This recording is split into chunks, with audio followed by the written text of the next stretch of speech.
Divorce হওয়ার পরে আবারও ফের বিয়ে করলেন ইসলামিক বক্তা আবু তোহা এবং তার স্ত্রী সাবিকুন নাহার।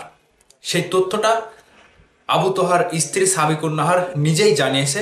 এটা নিয়ে সোশ্যাল মিডিয়াতে একটা অন্য রকমের তোলপাড় শুরু হয়েছে যে ডিভোর্সের পরে আবারও কিভাবে বিয়ে করে এবং বিষয়টা আসলে কিভাবে ঘটালো। এটা নিয়ে বিস্তারিত যা কিছু সাবিকুন নাহার আবু তোহার স্ত্রী জানিয়েছেন সে বিষয়টা নিয়ে আপনাদের সাথে একটু শেয়ার করব। ভিডিওটা পুরোটা দেখবেন এবং ভিডিওটা শেয়ার করবেন, আপনাদের মতামত অবশ্যই জানাবেন। এই খবরটা শোনার পরে অনেকেই চমকে উঠেছে, এবার অনেকের ভেতরে চিন্তা চেতনা জেগেছে যে আসলে কিভাবে তারা এই কাজটি করলো এবং একটা ইসলামী বক্তা আবু তোহা যিনি অনেক জ্ঞানবান ব্যক্তি এবং তার ভেতরে কি ঘটেছিল বিস্তারিত একটু আলোচনা করি। এখানে কালের কণ্ঠ থেকে নিউজে সাবিকুন নাহারের পোস্টটা হুবহু তুলে ধরা হয়েছে। দেখতে পাচ্ছেন, বলা হয়েছে ফের বিয়ে করলেন আবু তোহা ও সাবিকুন নাহার। নিচে বিস্তারিত বলা হয়েছে ইসলামিক বক্তা আবু তোহা মোহাম্মদ আদনান ও তার প্রাক্তন স্ত্রী সাবিকুন নাহারের মধ্যে বিচ্ছেদ ঘটে গত 21 নভেম্বর। এই বিচ্ছেদের মাসখানেক পরেই তারা ফের বিবাহ বন্ধনে আবদ্ধ হয়েছে। আজ মঙ্গলবার 2 ডিসেম্বর এই তথ্য জানিয়েছেন সাবিকুন নাহার নিজেই। আবু তোহার সঙ্গে আলাদা হয়ে ফের কিভাবে একসঙ্গে হলেন বিষয়টি নিয়ে লিখেছেন, দুনিয়াটা ক্ষণস্থায়ী, পুরো দস্তর ধোকা, নিখাদ এক প্রতারণা। কত দিনই আর বাঁচবো আমরা এই দুনিয়ায়। অনন্ত পরকালের চুল চেরা হিসাব আর চিরস্থায়ী জান্নাতের সাফল্যই যে সব।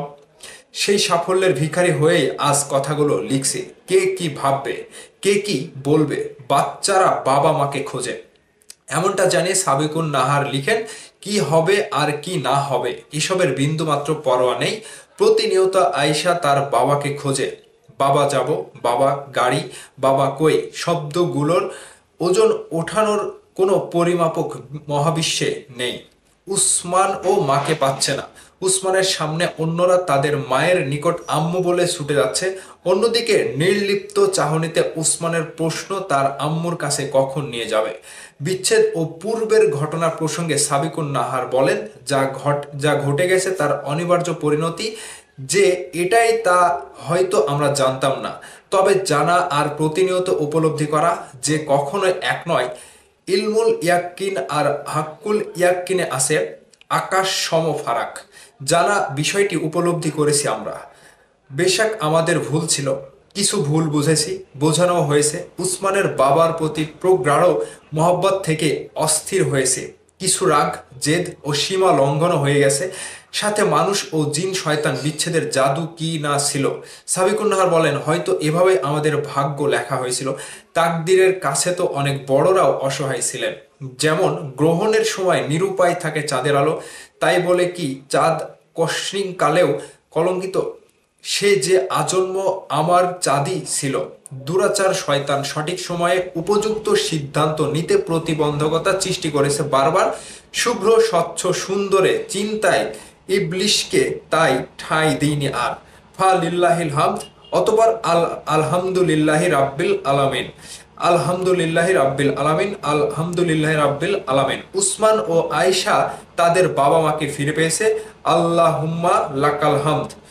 এই যে আবু তোহার স্ত্রী সাবিকুন নাহার তিনি যেটা বোঝাতে চেয়েছেন যে তাদের মধ্যে বিচ্ছেদ হয়েছিল, তারপরে তার 2 সন্তান তার কাছে যিনি থাকে এবং আবু তোহার কাছে যিনি থাকে, দুজনেই মা বাবাকে খোঁজে।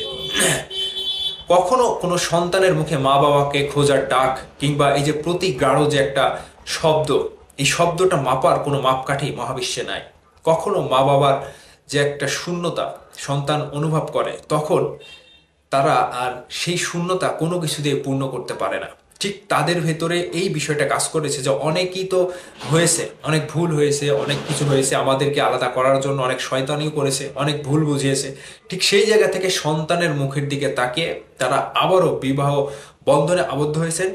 তো এই যে ইসলামী বিষয়গুলো নিয়ে আবু তোহা আদনান সাহেব তিনি যে কথাগুলো বলেন, তার ভেতর থেকে তিনি যে আবারও বিবাহ বন্ধনে আবদ্ধ হয়েছেন এবং তার স্ত্রীকে আবারও বিয়ে করেছেন, সেই জায়গা থেকে এখন বিষয়টা কোন দিকে গেল কিংবা কোন অংশে কি হলো সেটা নিউজের পত্রিকায় যেটা বলা হয়েছে কিংবা সাবিকুন নাহার যিনি পোস্ট করেছেন তার পোস্ট অনুযায়ী এরকমটাই বোঝায় যে সন্তানের জন্যই তারা আবারও একসাথে হয়েছে। এই বিষয় নিয়ে আপনাদের মতামত কমেন্ট বক্সে অবশ্যই কমেন্ট করে জানাবেন।